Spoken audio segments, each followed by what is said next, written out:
cuidemos nuestro medio ambiente. No permitamos que nuestros ríos, lagos y riachuelos se lleguen a secar, ni que los seres que viven en ellos mueran por nuestra culpa. No contaminemos el agua, castiguemos a los que lo hacen, perdamos el miedo, denunciemos a las compañías, fábricas y a aquellos beneficiosos y poderosos que no tienen compasión, ni piensan en el futuro de los que vendrán, ni el de nuestra flora y fauna. No permitamos más destrucción de nuestro planeta. Unámonos a la campaña en favor del medio ambiente de la radio que te enamora. 33 HF Estéreo Digital. Sumate tú también, porque no solo somos música, nosotros estamos en todo momento y en todo lugar. Y llegaremos hasta donde tú estás para hacer de tus sueños una realidad.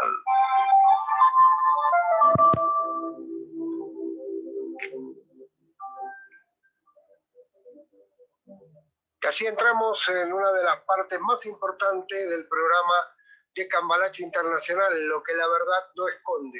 Desde la ciudad de Córdoba estamos conectados con la licenciada Luciana Gallardo y con el licenciado Matías Ruiz, que le damos la muy buenas tardes, buenas noches, dependiendo del sitio donde se encuentren, pero para ellos todavía es buenas tardes. ¿Qué tal? ¿Cómo están? Hola Marcos, ¿cómo estás? A quienes nos están escuchando, muy buenas tardes, noches.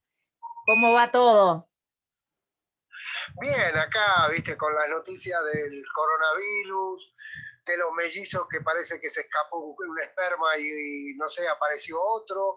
Pero bueno, un montón de cosas que estamos aquí, pero lo más importante es poderlos escuchar a los dos.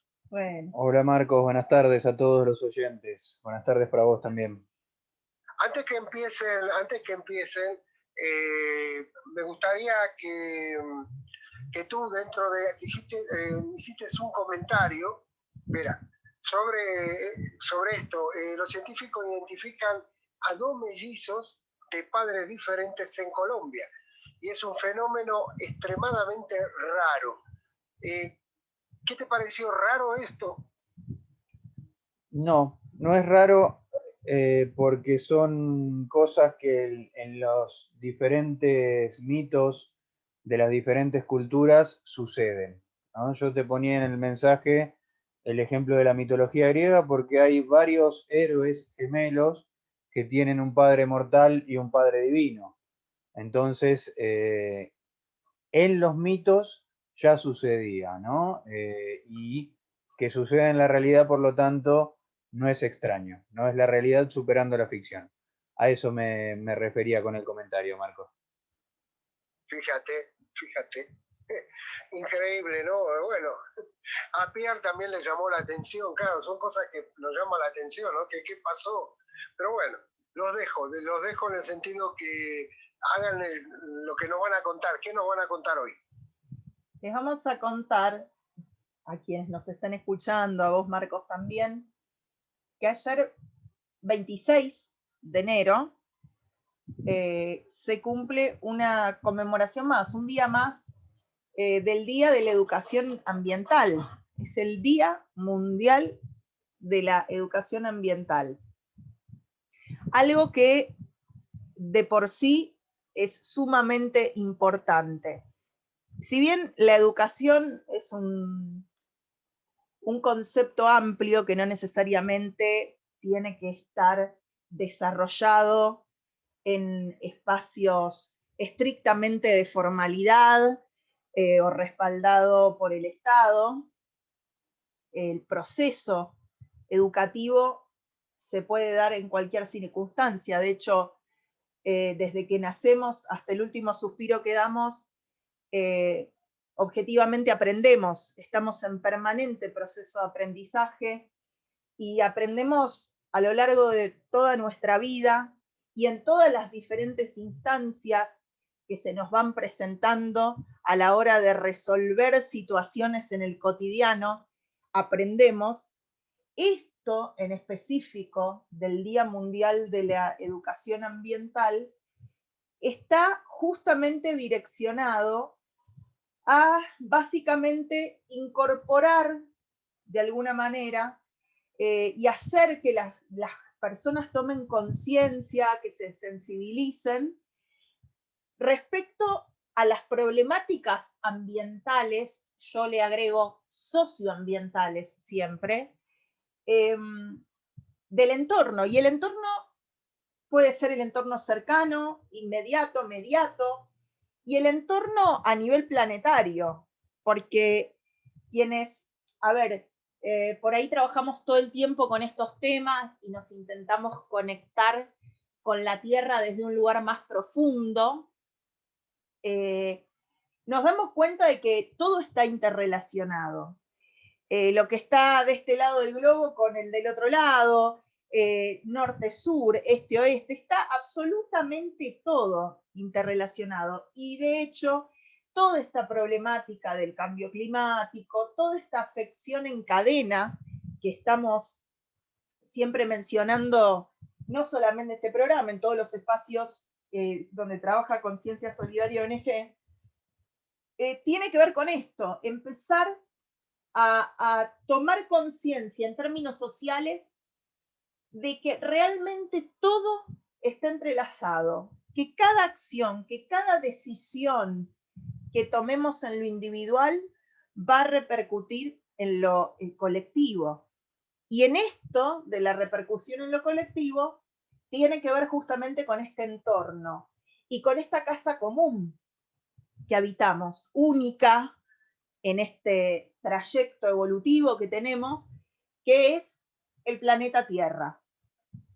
Entonces, a partir de este criterio, ¿no?, de lo que es la educación ambiental, de esta toma de conciencia, de esta sensibilización ante los diferentes formatos a través de los cuales la vida se manifiesta, es un poco que se coloca este día a partir de que se origina en el año 1972 con la declaración de la Conferencia de la ONU, de Naciones Unidas, sobre el medio ambiente, donde en ese momento se expuso la necesidad de, como venía diciendo, ¿no?, de fortalecer criterios, de fortalecer principios que sean comunes y que, como se menciona, se ofrezcan a los pueblos del mundo, ¿no?, para inspirarlos, para guiarlos hacia la preservación y justamente en esta toma de conciencia y sensibilización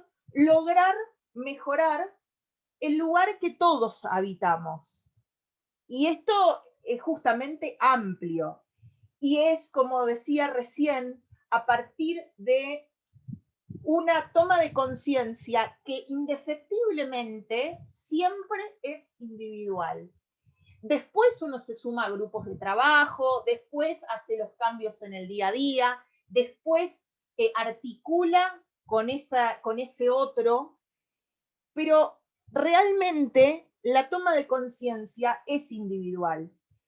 Entonces, a partir de esa toma de conciencia y de esa sensibilización, a partir de que esta educación,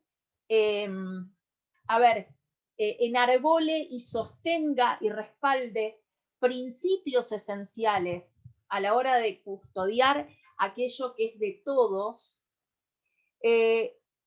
nos genera de alguna manera, además de la conciencia, indefectiblemente las herramientas justamente para poder proteger y brindar, o sea, proteger nuestros espacios, ¿no?, nuestro entorno, y brindar soluciones a esto, a esta forma de movernos que hemos tenido hasta ahora, que generan las problemáticas socioambientales y a las cuales le tenemos que dar solución. Ya no desde un lugar, tal vez colocarlo en estos términos, ¿no?, de la inercia con la que nos venimos manejando, con las contradicciones permanentes con las que nos venimos manejando, porque por un lado hablamos de educación ambiental, por un lado hablamos de cuidado del ambiente, pero por el otro lado, nuestra forma, nuestro estilo de vida, nuestra forma de consumir, de producir y de descartar, es aquello que deja en definitiva dañada a esta matriz universal, ¿no? Que es nuestro planeta, ese dador o dadora de vida que nos contiene a todos. Y cuando me refiero a todos, como decía hace unos instantes atrás, me estoy refiriendo a todas las formas de vida, todas las expresiones de vida dentro de esta enorme matriz. Entonces, un poco la educación ambiental busca esto, concientizar, sensibilizar, dar las herramientas, permitirle a la persona que comprenda de qué se trata, sembrar valores respecto de lo socioambiental, o referentes a lo socioambiental. Yo digo que los valores son universales, pero en este caso orientados a este cuidado, ¿no?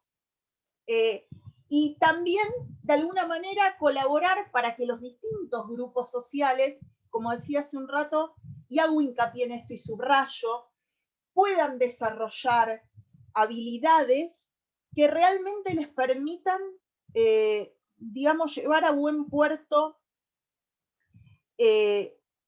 las problemáticas ambientales que nos acucian, pero que no tendríamos que dejar de dimensionar que son el resultado de justamente nuestro accionar como humanidad, ¿no? Y de nuestra acción, nuestra intervención antrópica como cultura planetaria, como civilización, sobre el ambiente.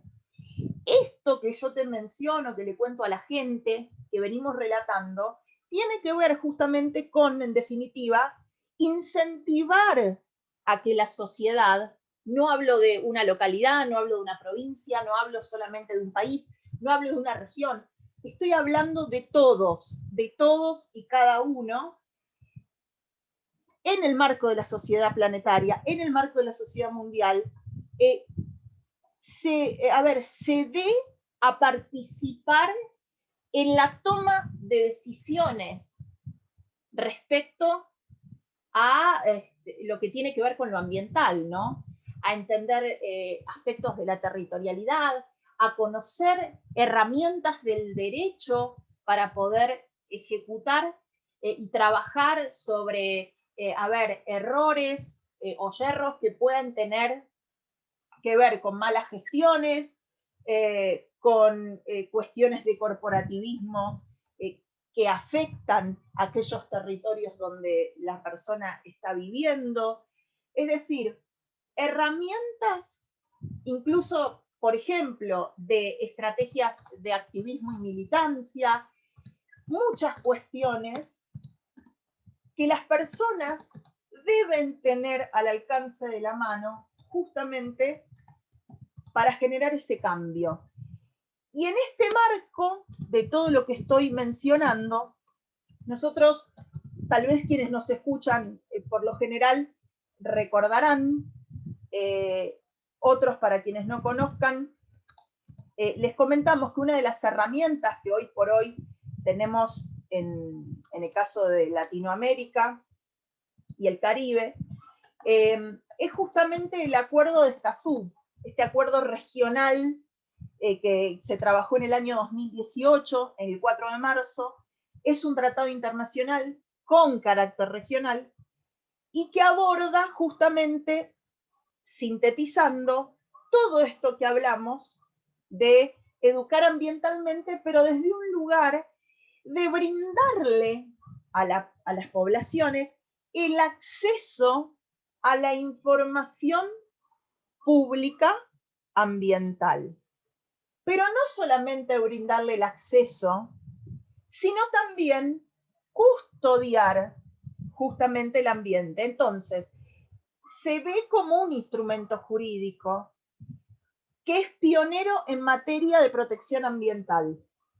Y algunos también lo mencionan como un tratado de derechos humanos.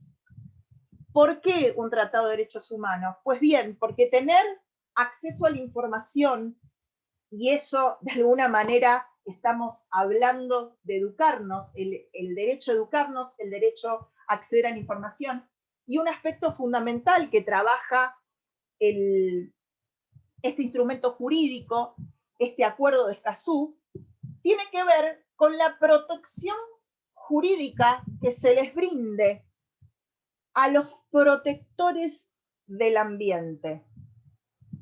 Porque, a decir verdad, y tristemente lo tengo que decir, Latinoamérica es, y creo que tiene que ver con su condición natural y social, la región del planeta donde más activistas son asesinados por la mano negra del capitalismo y las corporaciones por defender el ambiente, por custodiar los derechos, no solamente humanos, sino también de las especies en general, aquellos quienes custodiamos la biodiversidad.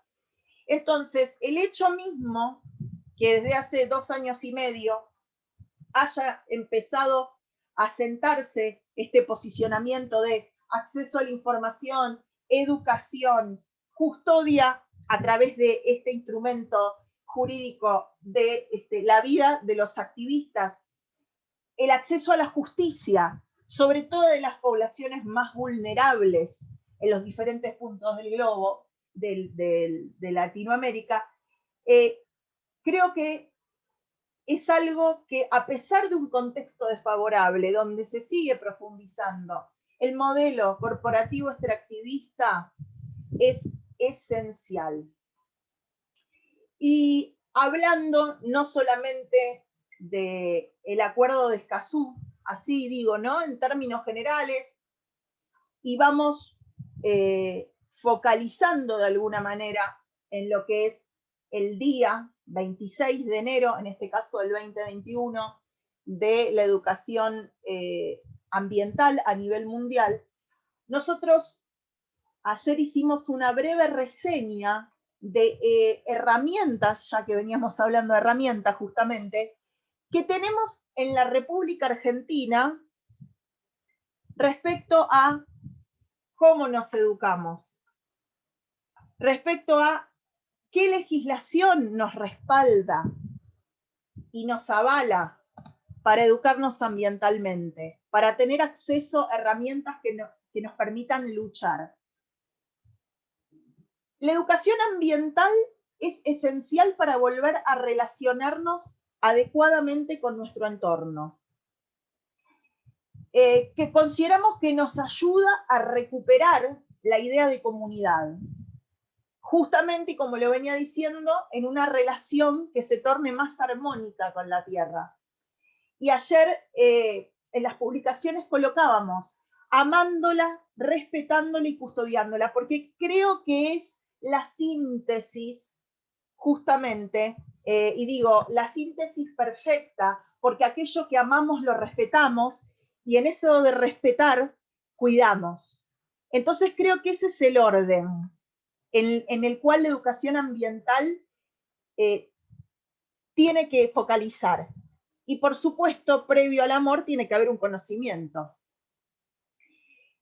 Nosotros mencionábamos ayer que nos parecía sumamente importante una ley de educación ambiental a nivel nacional, ¿sí? Una ley federal de educación ambiental que establezca justamente o direccione o reglamente justamente en todo el territorio argentino en particular cómo se va a llevar a cabo este proceso de educación ambiental.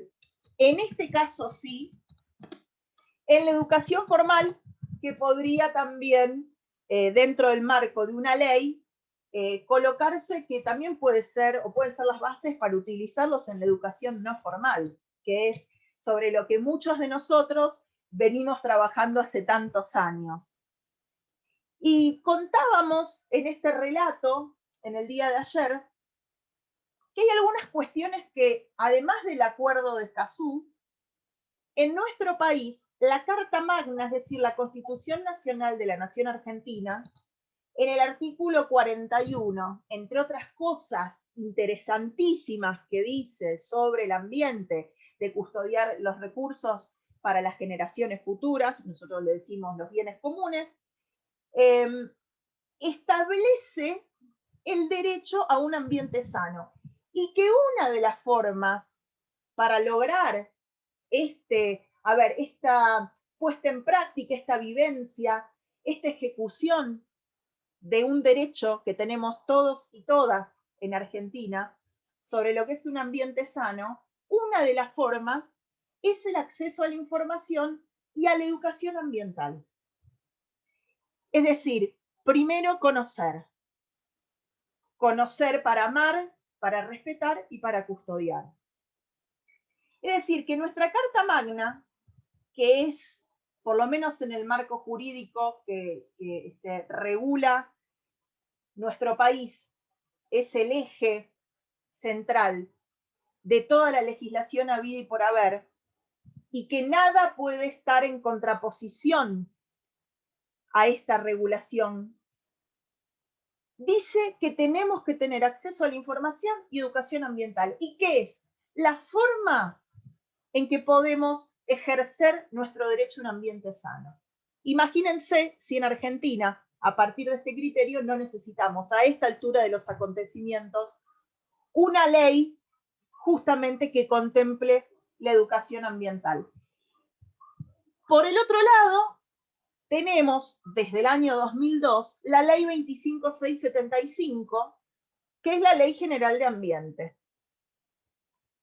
Puntualmente, además de participación ciudadana, consulta popular, etcétera, etcétera, es decir, plena participación de la ciudadanía, establece en dos de sus artículos, el 14 y el 15, precisamente, que la educación ambiental es, el instrumento básico y a la vez un proceso continuo y permanente.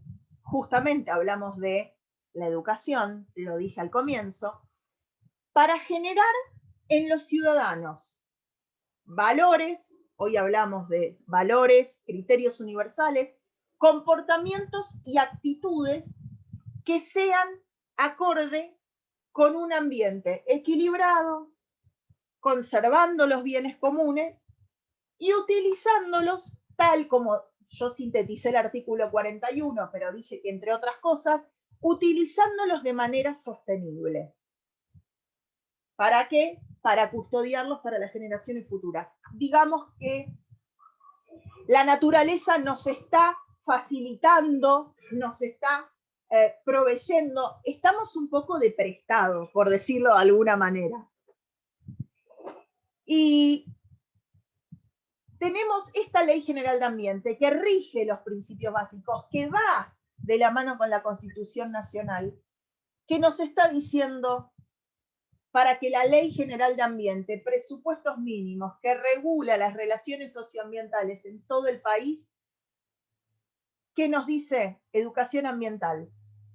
Tenemos que cumplirla complementando con una Ley Nacional de Educación Ambiental, que el Estado aporte, que el Estado avale en la educación formal esto. Y no solamente eso, sino que el año pasado, entre el acuerdo de Escazú y un tema que nosotros ya trabajamos, Marcos, acá con vos y con quienes nos escuchan, que es la Ley Yolanda.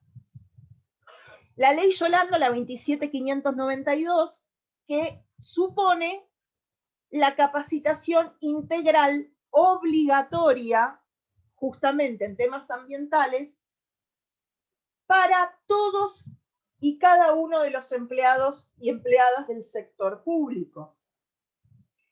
Esta Ley Yolanda va orientada con perspectiva en desarrollo sostenible y cambio climático. Justamente, desarrollo sostenible y cambio climático están hablando ni más ni menos del capítulo más actual que estamos transitando como civilización.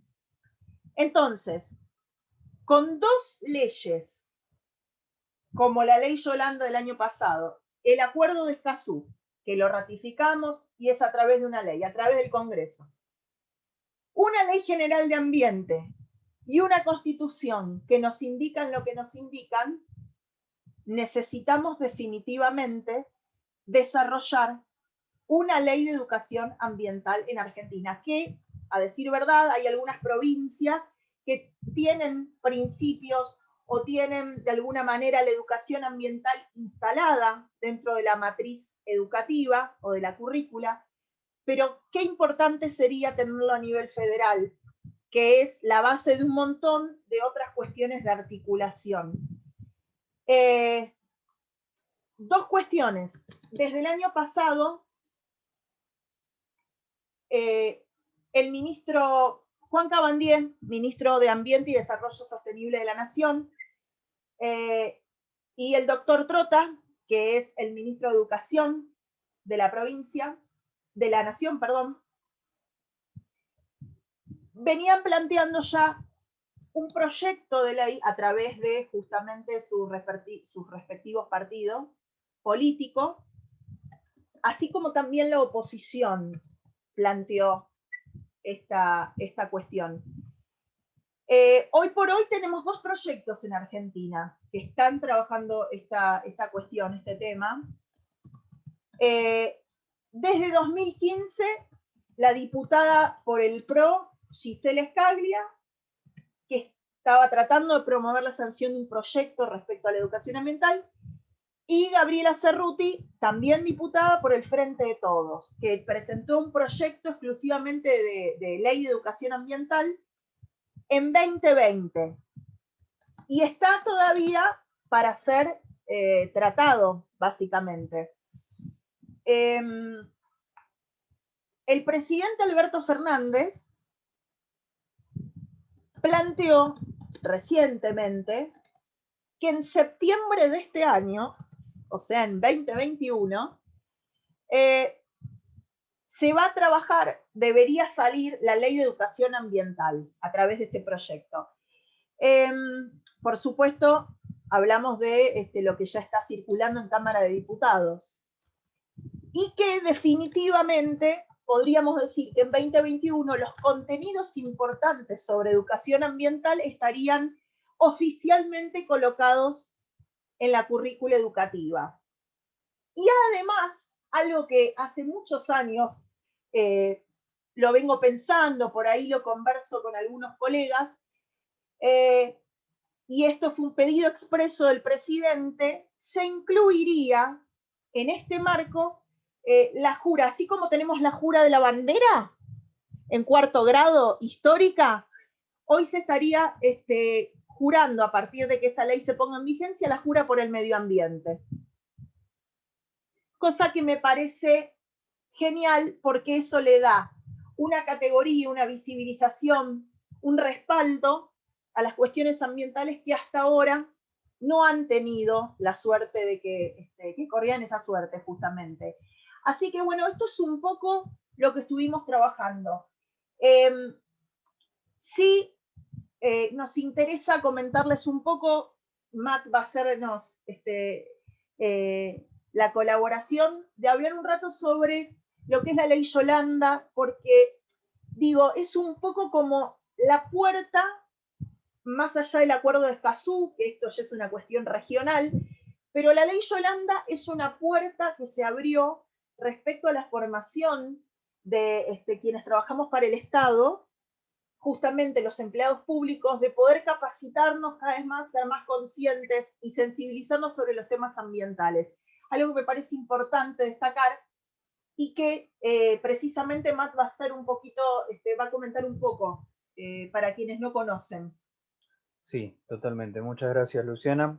Bueno, a mí me toca entonces hablar específicamente acerca de qué es la ley Yolanda y profundizar un poco en esto y también comentar un poco a quién está homenajeando esta ley, ¿no? ¿De dónde viene? ¿Por qué se llama Ley Yolanda? ¿No? ¿Quién fue Yolanda Ortiz que terminó dándole su nombre en homenaje a esta ley? Así que entonces empezamos preguntándonos qué es la Ley Yolanda. Es una ley que establece que todos los empleados y empleadas de la función pública, en todos sus niveles y jerarquías, en los poderes ejecutivo, legislativo y judicial de la nación, deben recibir una capacitación obligatoria en materia ambiental. Todos, entonces, los poderes políticos del Estado argentino tienen que recibir entonces esta capacitación respecto del cuidado, obviamente, y protección del ambiente, ¿no? Muy, pero muy necesario. ¿En qué consiste la capacitación? La ley Yolanda supone una capacitación integral en ambiente, con perspectiva de desarrollo sostenible y énfasis en cambio climático. Algunos de los ejes que incluye son economía circular y gestión de residuos sólidos urbanos, problemas ambientales, bienes naturales y biodiversidad, eficiencia energética, derecho ambiental e impacto ambiental en las políticas públicas. Vamos a desmenuzar un poquito, agregar algunos detalles, ¿no?, acerca de este temario, que es muy interesante y muy importante. Fíjate, Marco, fíjense, por favor, oyentes, escuchemos todos juntos. En principio nos habla de una perspectiva de desarrollo sostenible, lo cual es muy necesario porque estamos consumiendo demasiado rápido todos los bienes comunes de nuestro planeta, como si tuviéramos otro planeta al cual mudarnos, y obviamente eso no es así. Entonces, pensar en forma sostenible es fundamental. También hace énfasis en el cambio climático, ¿no? Esto que las derechas del mundo niegan, como Bolsonaro mismo, o el expresidente, todavía el presidente de Estados Unidos, Trump, todavía no se fue. Tenemos esta negación, ¿no?, del cambio climático, desde las derechas mundiales, decimos, ¿no? Y los ejes, entonces, economía circular, esto de cómo sostener una economía y que sea justamente autosuficiente, ¿no? Esto de no consumir productos que vengan del exterior, sino de la producción local, de comprarle a los huerteros locales. Ese tipo de economía se refiere a una economía circular, ¿no? Una producción del lugar donde uno está viviendo. Porque si consumimos de lo que produce el vecino se beneficia y nos beneficiamos nosotros también. Gestión de los residuos sólidos urbanos, obviamente el manejo responsable de la basura, reciclado, reutilización, todo eso tiene que ver cuando hablamos de gestión de residuos sólidos urbanos. Problemas ambientales, que bueno, ahí podemos hablar, Marcos, podemos hablar, oyentes, de todas las cosas que venimos trabajando desde que se hace este espacio, esta producción de Consciente Colectivo que compartimos acá en la radio con todos los oyentes de Cambalache Internacional desde hace ya más de un año. Los problemas ambientales, ¿no? Bienes naturales y biodiversidad. Acá habría que cambiarlo de bienes por... No, mira, está bien. Mira, iba a decir que había que cambiarlo de bienes por bienes, justamente, acostumbrado a que lo digan como recursos naturales. Y acá está bien, lo están diciendo bien. Bienes comunes, ¿no? Bienes comunes naturales y biodiversidad. Yo agregaría el comunes ahí antes de naturales, porque son de todos estos bienes. Son de todos. Nadie es propietario en sí mismo del agua, sino que es un bien común, un bien natural común de toda la humanidad. Aunque por las políticas neoliberales de la hermana República de Chile, aquí del otro lado de la cordillera, el agua esté privatizada y tenga dueño, lo cual es una absoluta locura. Y que esperamos que la reforma de la Constitución chilena que se viene pueda modificar esto. Eficiencia energética, que tiene que ver obviamente con las energías limpias, con las energías sostenibles, con la energía eólica, con la energía maremotriz, con energías limpias y sostenibles, ¿no? Obviamente los hidrocarburos no son ni limpios ni sostenibles. La energía nuclear, aunque algunos especialistas, entre comillas, digan que sí, tampoco lo es. Derecho ambiental e impacto ambiental de las políticas públicas, ¿no? El derecho ambiental está avanzando mucho de a poco, pero llegó para instalarse y es muy importante que los abogados entiendan de derecho ambiental y trabajen desde el derecho ambiental. No obviamente para posicionarse desde una megaminera que destruye las montañas y defenderla, sino justamente para hacer todo lo contrario, para pararse del lado del pueblo que está siendo contaminado por esa megaminera y poder pararla. ¿Por qué Ley Yolanda? ¿Por qué se llama así esta ley? ¿A quién está homenajeando? Bueno, la ley conmemora, como ya habíamos adelantado, a Yolanda Ortiz, primera secretaria de Recursos Naturales y Ambiente Humano de la Argentina y de América Latina. Así que ahí, ojo, porque no es solamente la primera secretaria de Recursos Naturales de la Argentina, sino de toda América Latina. Designada durante el gobierno de Juan Domingo Perón en 1973, ¿no? La última de las presidencias de Perón. ¿Por qué es necesaria la ley Yolanda? Porque reafirma el carácter transversal del ambiente a reconocer su incidencia en todos los niveles de la función pública, subrayando la necesidad de que los tres poderes del Estado Nacional diseñen, evalúen e implementen políticas públicas con perspectiva ambiental. O sea, pasándolo en limpio, ¿no? Y en criollo, que los poderes conozcan de ambiente para que lo puedan tener en cuenta cuando diseñen sus políticas.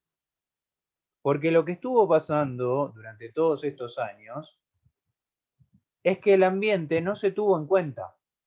Solamente se tuvo en cuenta la economía y la economía y la economía y en cuarto lugar la economía, y el ambiente ni se lo consideraba. Y así se lo está destruyendo el ambiente. Entonces, políticas públicas con perspectiva ambiental. Es una apuesta por la construcción de un modelo de desarrollo sostenible y de un nuevo contrato social de ciudadanía responsable, ¿no? La responsabilidad social de todos los habitantes, no solamente ahora del poder político, quienes van a recibir esta capacitación, estas capacitaciones acorde a la ley Yolanda, ¿no? Por eso, Marcos, por eso decimos que es importante y sostenemos que es necesaria una ley de educación ambiental para que sea llevada esta educación a todos los niveles de la educación, al nivel primario, al nivel secundario, al nivel inicial del jardín de infantes también, obviamente, y al nivel terciario y universitario también, fundamental, que los próximos profesionales sepan también de materia ambiental. Bueno, pero si uno se pone a como a estudiar el tema, o sea, si hay una ley de educación que trabaje sobre el sistema de educación formal, indefectiblemente, desde el nivel inicial, desde el jardín de infantes, hasta la educación terciaria y cuaternaria, lógicamente que estos últimos estadios, ya pasando por todos los niveles, debería haber calado hondo la sensibilización y la conciencia y los criterios y las herramientas para custodiar el entorno, porque en definitiva aquí el problema es de alguna manera la desconexión, la falta de articulación, no solamente sobre la temática en sí, sino entre niveles. Absolutamente. Sí, sí. Y bien, también habíamos prometido contar un poquito, profundizar un poquito más en la figura importantísima de Yolanda Ortiz, de la mujer que dio su nombre para esta ley. Yolanda Ortiz nació en 1923 o 1924, no sabemos, no está estipulado lamentablemente, pero sabemos que fue entre esos años, en Tucumán, y falleció el 22 de junio de 2019 en Buenos Aires. Fue una doctora en química argentina y la primera, como bien habíamos dicho, secretaria de Recursos Naturales y Ambiente Humano de Argentina, secretaría creada por Juan Domingo Perón en 1973. Así que la primera entonces secretaria de Recursos Naturales y también la primera secretaría creada con este fin, ¿no? Fue la primera mujer en ejercer un cargo de esas características en América Latina. Fue presidente de la ONG ecológica Centro Ambiental Argentino, Cambiar. Atención, igual que Luciana acá, que es presidente de Conciencia Solidaria, Yolanda Ortiz, presidente de la ONG ecológica entonces, Centro Ambiental Argentino. Fue asesora ad honorem en el Ministerio de Ambiente y Desarrollo Sostenible de la Nación y en el Consejo Federal de Medio Ambiente.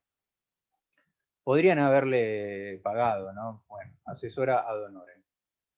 En 2018, en el Senado de la Nación Argentina, se le otorgó la mención Juana Zurduy en reconocimiento a su trayectoria y en 2020 se sancionó la Ley Yolanda de formación integral en medio ambiente que obliga a los funcionarios públicos a capacitarse en temas de medio ambiente y cambio climático, nombrada de esta manera en homenaje a Yolanda Ortiz. Así que ahí algunas palabras acerca de la trayectoria de Yolanda que explican muy bien por qué merece esta ley de capacitación llevar su nombre, ¿no? Y una aclaración importante respecto de la ecología y el medio ambiente es que en muchos lugares se suele considerar que solamente los cientistas naturales pueden dedicarse a estos temas. Y eso es falso. Pueden, obviamente, y deben hacerlo, pero no son los únicos. No solamente un biólogo está capacitado para hablar de medio ambiente y de cuidado ambiental. Los científicos sociales necesariamente deben estudiar y entender y poder analizar también desde este prisma, desde el prisma medioambiental. Por lo mismo que estamos argumentando que lo tiene que hacer el Estado, que lo tienen que hacer desde todos los poderes y que ahora la ley Yolanda lo habilitaría a esto. Porque un científico social que analiza la historia, por ejemplo, y no tiene en cuenta el factor ambiental, le está faltando una pata muy importante a su análisis. Entonces, no solo desde las ciencias naturales debe ser considerado la protección, el cuidado del medio ambiente, sino también desde las ciencias sociales. Conciencia Solidaria sostiene que los problemas son socioambientales, las problemáticas, porque después de todo, a quienes están afectando son a las poblaciones que viven en los territorios donde el problema ambiental está afectando, ¿no? Entonces, para poder ayudar a ese pueblo que se está viendo contaminado, que está recibiendo el cianuro en sus ríos y que llega a su canilla, a su agua, hay que entonces analizarlo desde todas las perspectivas posibles. La perspectiva social, entonces, tanto como la natural también. ¿no? Desde las ciencias sociales y de las ciencias naturales. ¿Te puedo hacer una pregunta? Sí, por supuesto. Yolanda, bueno, son dos preguntas. Primero, si hay aparte de un reconocimiento, hay algún monumento que recuerde a Yolanda Ortiz. Y después, Yolanda Ortiz con 96 años, si hoy estuviera viva, ¿sería algo importante para hablar o sacar conclusiones sobre el COVID-19, el coronavirus? ¿Cómo lo ves? Yo pienso que sí. ¿Tú cómo lo ves? Sí, reconocimientos a Yolanda, tenemos algunos reconocimientos, mencionamos la mención Juana Zurduy, que da el Senado de la Nación, que se la dieron en 2018, que probablemente sea el reconocimiento más importante que da el Senado aquí en la Argentina. En 2009, el Consejo de Medio Ambiente, COFEMA, rindió un homenaje también a la trayectoria de Yolanda. En mayo de 2015, la Fundación R21, Latinoamérica Sustentable, nombró a Yolanda Ortiz como miembro honorario por su destacada labor a favor del medio ambiente y la sustentabilidad. Los reconocimientos son, por lo menos los principales y que están citados aquí en el artículo que estoy leyendo, son estos tres. Desconozco si hay una estatua, un monumento, calculo que no, porque no, lamentablemente este tipo de luchadores no suelen tener ese tipo de reconocimiento. Tal vez en algún futuro, por ahora lamentablemente no. Y sí, siendo doctora en química y trabajando obviamente respecto del cuidado y la protección del medio ambiente, definitivamente, Marco, que Yolanda estaría ahora ocupándose de este tema que ocupa al mundo. Sí, porque sería muy bueno que una plaza, no por el hecho, pero que esa plaza se llamara Yolanda Ortiz, para que los niños que van creciendo, los niños que van naciendo, puedan saber quién era esta gran persona que dedicó toda su vida al medio ambiente.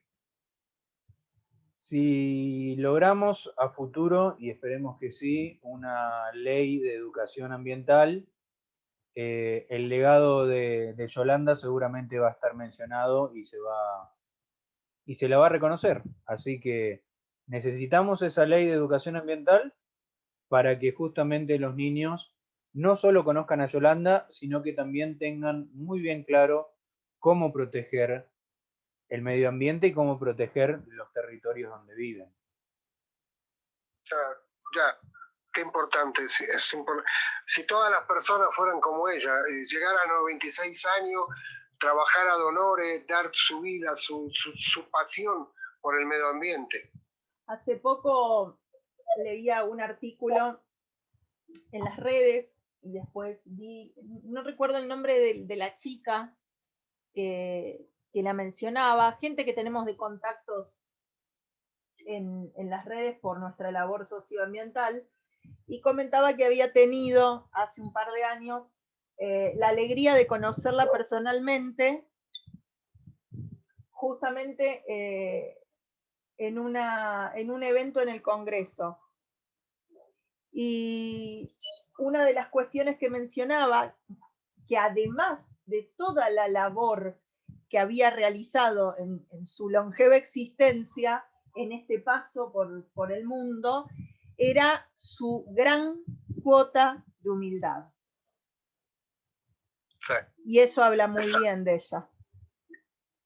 Qué hermoso, qué hermoso. La verdad que no hay palabras para agradecerle a ella todo lo que ha hecho. Y bueno, se quedó su legado, pero ahora esto es bueno, que se pueda en los colegios estudiar. Porque es importante que desde pequeñitos empiecen a aprender lo que es el medio ambiente. Cómo cuidar el medio ambiente, que cuando sean adultos sepan que tirar un papel, una botella, un plástico, el daño que se comete.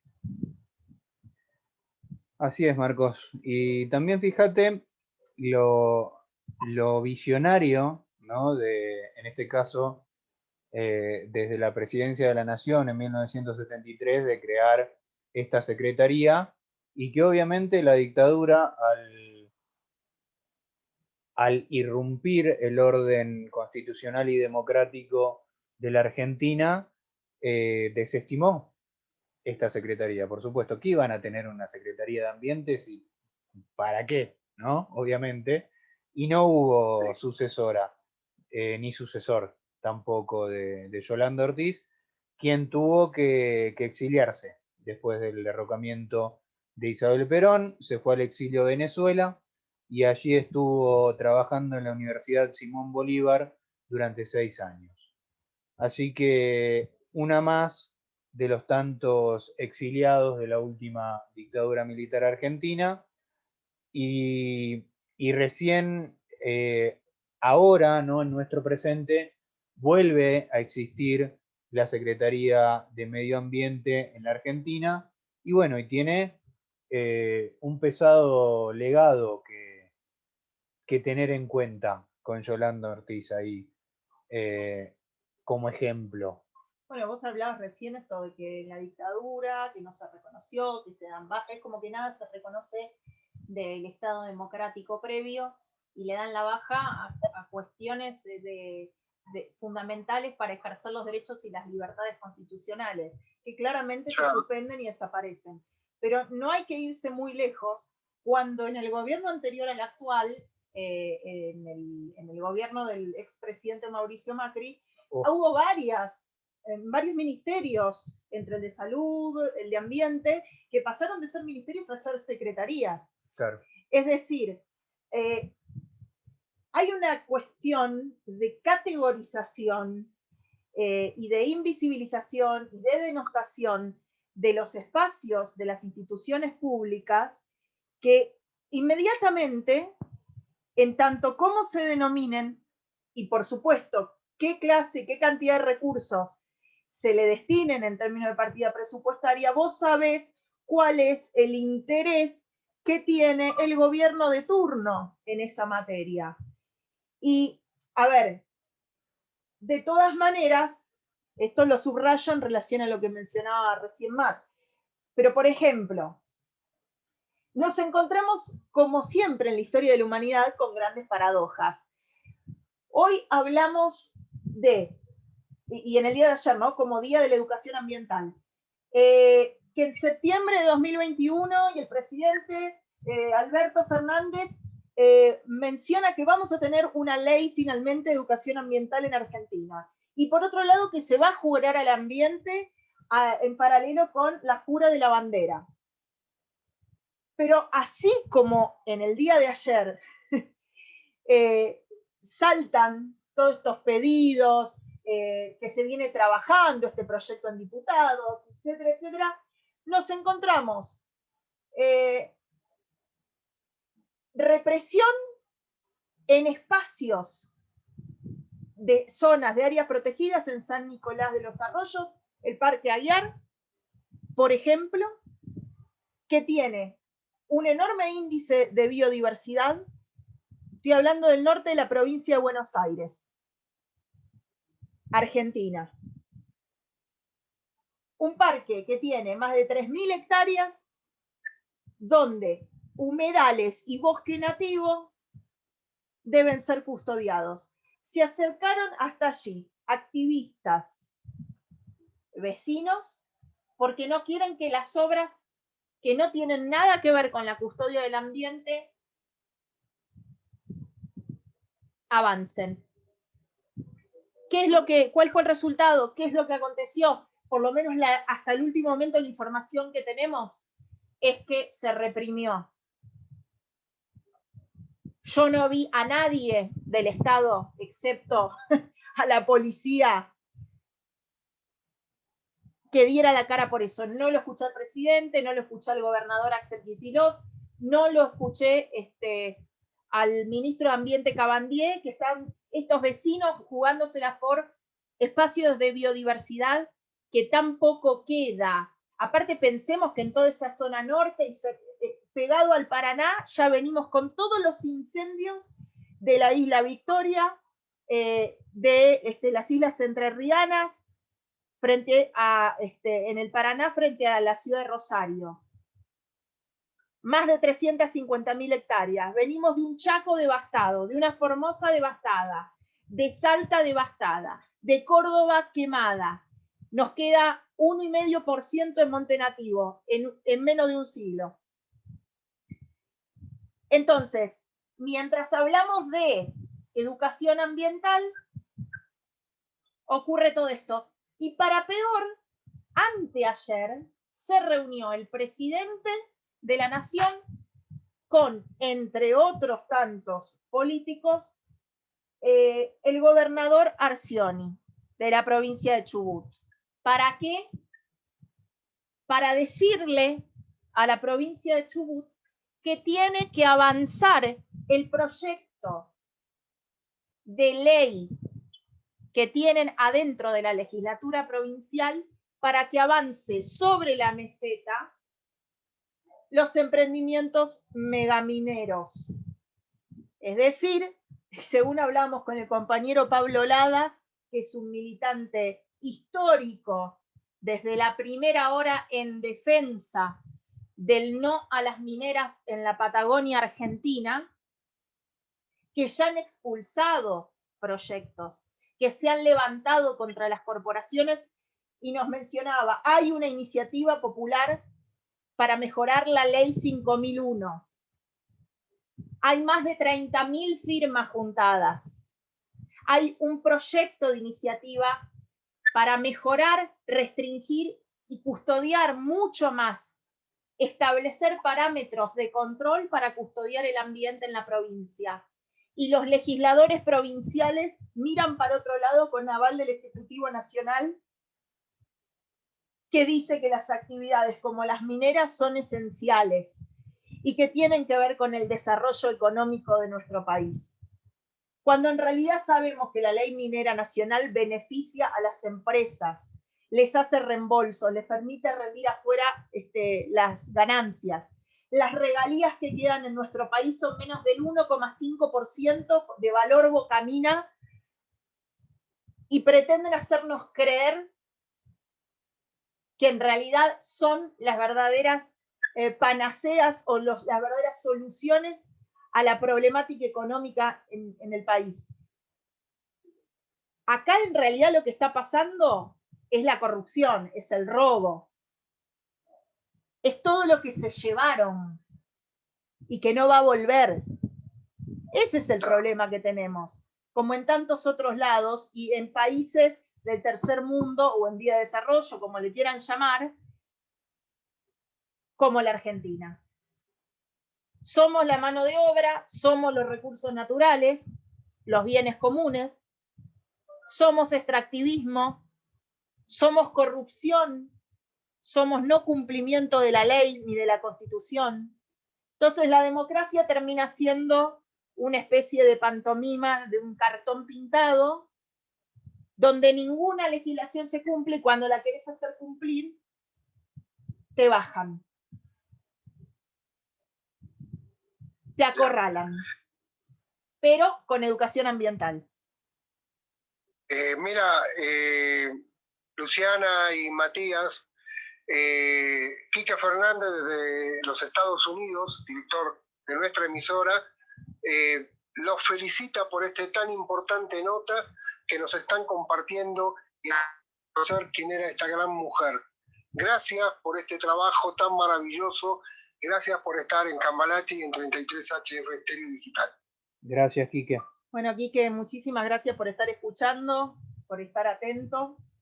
Te mandamos desde Argentina, desde el Cono Sur, un abrazo hacia los Estados Unidos. Estamos conectados. Podemos también, Marco, Quique, oyentes, Luciana, podemos también pensar todo esto que Luciana acaba de reflexionar. Podemos pensarlo tranquilamente y volviendo a este dato, a esta información de que el golpe de Estado de la última dictadura que tuvo la Argentina allá el 24 de marzo de 1976, que obviamente cerró la Secretaría de Ambiente porque ¿para qué la querían? ¿Para qué servía? Y pensar justamente que el objetivo que tuvo esa última dictadura, que no fue otro, a nivel económico, ¿no? Hace un rato también decíamos que primero, entonces y ahora, se pensaba en la economía, en segundo lugar en la economía, en tercero la economía, en cuarto en la economía, y como justamente ellos estaban pensando en la economía, lo que quiso hacer la dictadura fue instaurar el neoliberalismo como modo de producir económico para nuestro país, ¿no?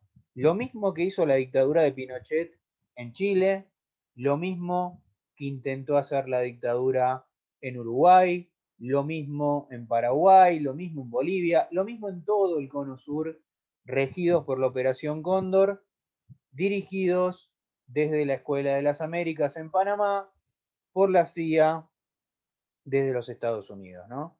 Entonces, el objetivo de la última dictadura militar en la Argentina, para lograr lo cual necesitaba desaparecer a toda la clase pensante que pudiera oponer una resistencia, sea desde el sector que sea desde la intelectualidad, sea desde el periodismo, sea desde el mismo interior de las Fuerzas Armadas, ojo, porque policías y militares desaparecidos también hubo, sea desde estudiantes secundarios, es decir, menores de edad, también desaparecidos, ¿no? Son famosos los chicos de la Noche de los Lápices, pero no fueron los únicos, ¿no? Estudiantes de nivel secundario, menores de edad, obreros de diferentes fábricas, de diferentes especialidades, desaparecidos también en los ingenios azucareros del norte de la Argentina, desaparecidos de todas partes, de toda condición y en todos lugares. Y no desaparecidos porque algo habrán hecho, no desaparecidos porque eran guerrilleros, no, desaparecidos porque eran personas que tenían la capacidad de entender que lo que quería llevar adelante la dictadura con este implementar de este sistema de economía que conocemos como neoliberalismo y que permitía justamente la entrada de empresas multinacionales a la Argentina, que finalmente entraron y que son quienes controlan la economía argentina desde entonces y hasta hoy, como una continuidad durante estos 40 años, ¿sí? Que han venido entrando empresas que saquean los bienes comunes y que los llevan a sus lugares de origen.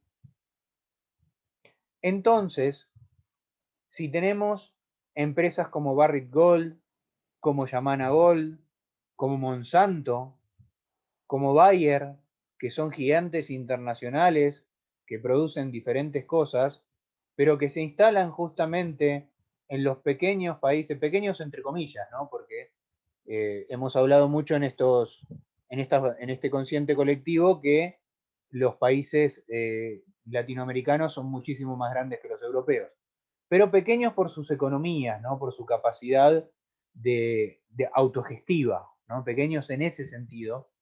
Y estas empresas vienen a apoderarse de nuestras economías, vienen a extraer nuestros bienes comunes y a llevárselos a Canadá, a los Estados Unidos, a Europa, China. a China, Por hoy. a China también, ¿no? Entonces, ¿qué es sino más que neoliberal este sistema económico que rige a la Argentina? Obviamente es eso. Y obviamente la dictadura logró su objetivo, pero con creces. Porque después ningún gobierno democrático pudo sacarse a estas mega empresas extranjeras de encima, no pudo ni cancelar contratos ni ninguna cosa, sino muy al contrario, lo único que pudieron seguir haciendo, por las razones que fueran, fue seguir tomando deuda externa y seguir endeudando a las futuras generaciones, ¿no? Si bien Néstor Kirchner pagó deuda, sin embargo después nos volvimos a endeudar y justamente mencionábamos a Mauricio Macri hace un rato, quien bajó de categoría ministerios para que sean secretarías, para tener que financiarlos menos todavía, porque obviamente él es neoliberal y no disfrazado, sino con todas las letras, y volvió a tomar deuda para nuestro país, deuda que va a ser pagada de acá a 100 años. 100 años de endeudamiento para todos los argentinos y además con un dinero que no sabemos para qué entró, porque no vemos qué obras se hayan hecho, no vemos, o sea, qué pasó con la plata, con los muchísimos millones de dólares que Mauricio Macri pidió prestado de los organismos de crédito internacionales. ¿Dónde está eso? Eso que vamos a pagar en 100 años, insisto. Y así también podemos hablar de un montón de cosas, Marco, que tienen que ver con esto. Con la empresa La Forestal, una empresa inglesa que hace 100 años, mucho antes de los 40 que hablábamos con la última dictadura, empezó a deforestar el Chaco santafesino. Bosques vírgenes, claro, inexplorados, ¿no? No por nada el monte chaqueño se conocía en su momento, bueno, y todavía hoy, como el impenetrable, ¿no? Un bosque tan denso al cual no se podía entrar. Bueno, hoy está deforestado. Y empezó justamente con esta empresa inglesa, La Forestal, que por Santa Fe empezó a extraer quebracho y otras maderas muy importantes, muy nobles, muy cotizadas, y a dejar el legado del desmonte que la Argentina 100 años después lamentablemente le pesa y mucho, porque como sabemos, desmonte es igual a inundación, desmonte es igual a incendio, desmonte es igual a cambio climático. Y aquí... La forestal en esto que decís, porque, a ver, estaría bueno hacer una comparación con lo que está pasando hoy. Vos hablás de hace 100 años atrás, estás hablando, mirá, yo hace un rato decía, Córdoba le queda un poco más del 1,5% de monte nativo, en un siglo. En un siglo perdimos el 98,5% del monte nativo en la provincia de Córdoba. Y vos me estás hablando más o menos de la misma época, claro que sí, donde La Forestal, empresa de capitales alemanes, que después pasa a ser inglesa, empiezan a deforestar el Chaco santafesino, norte de la provincia de Santa Fe, provincia de Chaco, para obtener, entre otras cosas, el tanino, las empresas de tanino, y empiezan a avanzar sobre monte nativo. Pero había otros factores que vos todavía no mencionaste, o que no mencionaste en este caso, que es también el contexto social y qué es lo que pasaba en ese contexto. ¿Por qué? ¿Y por qué hago referencia a esto, Matt? Porque es lo que pasa ahora. A 100 años no estamos hablando solamente de biodiversidad en términos naturales. Estamos hablando de una problemática social que trajo la instalación de La Forestal y que tiene que ver con los derechos humanos y que tiene que ver con lo que se produce en el contexto de las economías regionales y cuáles son los resultados de que empresas corporativas, digamos, adaptándola a 100 años atrás, de capitales extranjeros, tal como ocurre ahora, hayan implementado, salvando las distancias, los mismos criterios de explotación, no solamente del ambiente, sino de los grupos humanos de la zona. Luciana, Marcos, Quique, oyentes, cada 8 de marzo cada 1 de mayo, adentro del aula con los chicos les hablo acerca de los derechos de los trabajadores, ¿no? Derechos de la mujer trabajadora para el 8 de marzo en específico, derechos de los trabajadores el 1 de mayo, obviamente. Y los estudiantes se sorprenden de que los trabajadores hace 100 años tuvieran que trabajar obligatoriamente 12, 14, 16 horas del día. Descansaran lo poco que les quedaba para volver a trabajar de nuevo al día siguiente 12, 14, 16 horas. Y vivieran adentro, en este caso de la forestal, y fueran absolutamente explotados.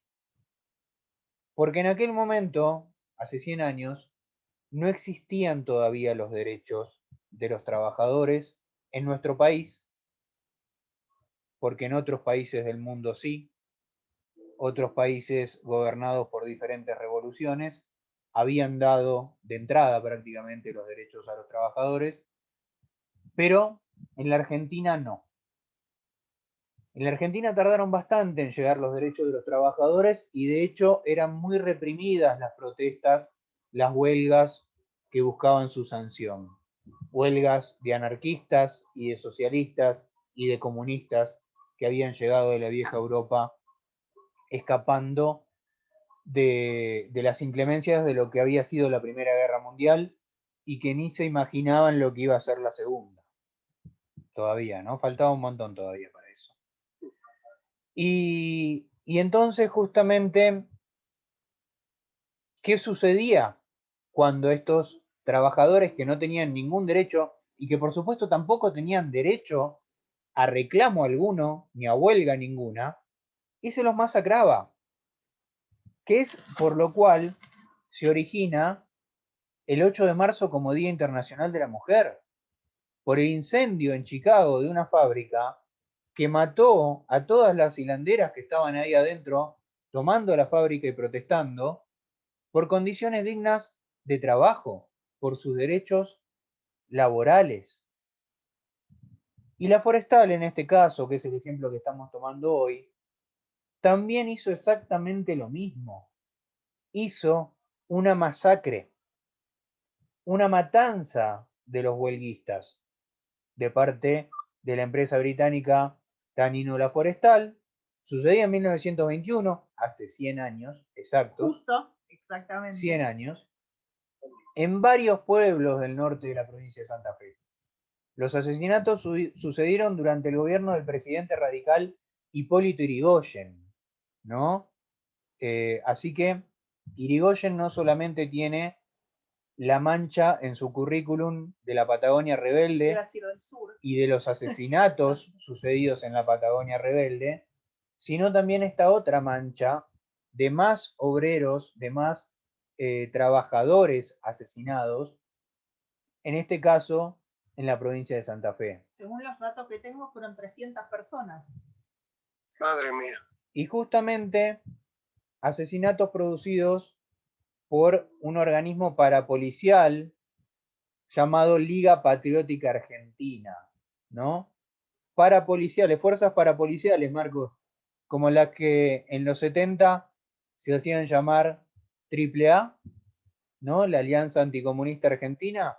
Bueno, fíjate, acá tenemos al abuelo de la AAA, a la Liga Patriótica Argentina, quien, ojo, también estaban las fuerzas policiales metidas ahí.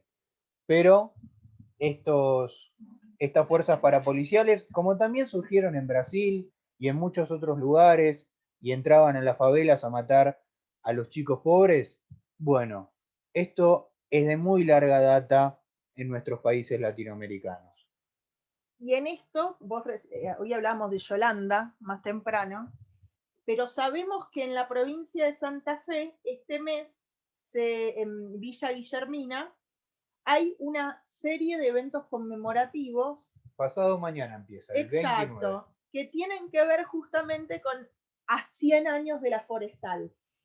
Van a abrir el predio de la fábrica para inaugurar un monumento al sindicalista Teófilo de la Fuente. ¿Esto es así? Sí, sí, claro que sí. El Próximo cofundador, 29, o sea, mañana. No, pasado mañana. pasado el mañana, 29. viernes 29 de enero, una recuperación para la memoria y para la reivindicación justamente de los derechos, Marcos. Muy importante reivindicación. Y también una muy importante reivindicación de Teófilo de la Fuente, quien fuera justamente el cofundador del sindicato que nucleaba a estos trabajadores, ¿no? Todavía no estaban los derechos de los trabajadores estipulados, pero sí el sindicalismo. Y por eso Teófilo de la Fuente pudo fundar el sindicato para que pudieran empezar a defenderse los trabajadores de la forestal. No solamente el reconocimiento a Teófilo de la Fuente, en realidad eran 600 personas que murieron, más quienes tuvieron que hacer un éxodo forzado por la situación en la zona. Esto es terrible, es muy triste, pero fíjate una cosa, en definitiva los honores Yolanda se los llevan post-mortem, y a Teófilo de la Fuente lo reconocen 100 años después, se hace una conmemoración, ok, mejor tarde que nunca, pero digo, no tenemos un siglo más para reconocer este tipo de cuestiones. La comunidad científica, el panel intergubernamental para el cambio climático están tirando data de que una década, 7 años, es mucho tiempo o es demasiado en esta situación para hablar de que no tenemos más márgenes ni chances al ritmo que vamos. Tenemos que revisar ya lo que estamos haciendo. No tenemos 100 años para reconocer otra Yolanda, a otra Yolanda Ortiz, no tenemos tiempo para reconocer a otro Teófilo de la Fuente, ni siquiera ir a la factoría, levantar un reconocimiento o lo que fuera en el espacio físico donde se perpetró la masacre. Ya no tenemos tiempo. Y este planeta es el escenario para mostrar que ya no hay más tiempo que perder, claramente. Y no es una frase poética. A veces uno dice las cosas y la gente puede pensar, ¿será poético lo que dice? ¿Será más simbólico? ¿Es abstracto? No. Estamos hablando en serio, muy en serio. Con la verdad en la mano. Exacto, con la verdad en la mano. Tal cual. Parece mentira que en los años que vivimos tengamos que escuchar esto, y sobre todo de nuestros antepasados históricos, que muchas veces esta historia yo la desconocía, hoy me entero. Y así como yo, tiene que haber mucha más gente que nos enteramos. Y agradecer vuestro trabajo, porque es muy importante el dar a conocer. Ustedes son como docentes para nuestro público, para nuestros oyentes. Bueno, docentes somos, Marcos, de profesión. Así que lo extendemos a la radio en este caso. Exacto. Qué bonita, qué bueno, qué historia. Ahora voy a profundizar un poco más sobre Teófilo para dar una noticia en la semana, para recordarlo el día que voy a entrar un poquito más a saber de él. Y no sé, ¿qué puedo decir? Gracias, y gracias por este trabajo tan importante, el que se transmita en la radio libremente sin que podamos tener censura, porque yo sé que por ahí estuviéramos en Argentina y alguien ya estaría chillando, ¿no? Porque la contra es fuerte, pero esta es la verdad, esta es la historia que está ahí, es solo que los libros no muerden, decía mi abuelo. Hay que estudiar, enriquecer nuestra biblioteca que está en la cabeza, y ustedes lo hacen. Programa a programa nos enriquecen. Yo creo que se hace entre todos, un trabajo en equipo, Pero lo que sí creo que vale aclarar es que si uno no hace, te critican. Sí, Si haces, también. sí, sí, sí. Entonces, es mejor hacer. Es mejor hacer. Sí, sí, este es un trabajo noble que hacen ustedes. Y bueno, agradecerles, como cada miércoles, agradecerles en nombre de todo el público. Y nada, tengo una idea que me está rondando en la cabeza, después, mañana, pasado, a verlo bien, que lo quiero plasmar y a ver si lo llevamos a cabo y hacemos una distinción. Ya les comentaré. Y siempre mi cabeza da vuelta. Bueno. Creativo, Marco, lo tuyo. Muchas gracias, Marcos. Yo quería también, en este reconocimiento que vos nos das tan amable y tan humildemente, reconocer también tu parte, Marcos, porque vos mismo, como dueño del programa, como conductor de Cambalache Internacional, Quique Fernández, allá en Estados Unidos, de la dirección de la radio, si vos no nos hubieras abierto la puerta para poder hacer este consciente colectivo adentro de tu programa, nosotros no lo estaríamos haciendo. Así que sin vos, sin Quique, que le dieron allá hace más de un año justamente el lugar a Luciana, en realidad desde el principio, para poder hacer esto, que creció y bueno, ahora participo yo también. Y entonces, agradecerles a ustedes también por este espacio tan importante y que llega a tanta gente en tantos lugares de nuestro amado mundo, de nuestro amado planeta, ¿no? Así que bueno, tratar de aportar el pequeño granito de arena que cada uno de nosotros puede dar. No, y lo importante, fíjate que va a ser un año, o no sé, ya pasó, ya, yo no me hago, lo voy a buscar. Y me acuerdo cuando empezamos con poco tiempo, después pasó una hora, después le decía a Luciana, mira que la gente le gusta, no, es una hora, y ya pasamos la hora y media. Luciana, hemos llegado a la hora y media. Así es. Así es.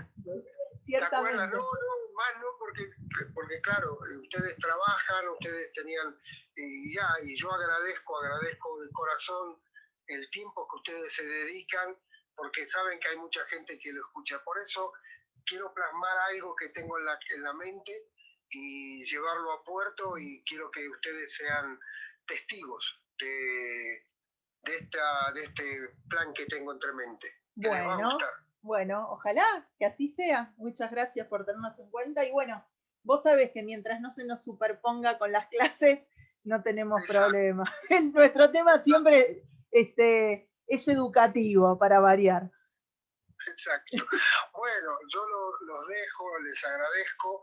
Me gustaría que hagan un saludo al público, al oyente que los está escuchando. Bueno, les mandamos un fuerte abrazo. Gracias por estar del otro lado, por construir el espacio, porque el espacio radial, como todo, ¿no? Es un trabajo conjunto. La radio tiene esto, ¿no? Que permite justamente en diversos contextos como hacer que la persona ponga el foco en tener que prestar atención a lo que se dice, porque no hay distracción de imagen, porque la palabra es lo que ahí construye, lo que ahí deconstruye, lo que modifica, lo que crea, lo que trunca también. Digamos que el mundo de la radio tiene esa belleza tan especial, porque realmente no solo tenés que ponerle el oído literal y simbólicamente, sino que tenés que desarrollar otras cuestiones como la imaginación, la conciencia. Es un buen ejercicio de escucha la radio, no solamente de habla. Por eso digo que este espacio se construye conjuntamente. Exacto. Bueno, Matías, un fuerte abrazo para ti también. Igualmente. Gracias. Bueno, ya lo dijo todo Luciano. Muchísimas gracias a todos y hasta la próxima entonces. Bueno, nos despedimos con una canción, un fuerte abrazo y los dejo con un tema musical. Bueno.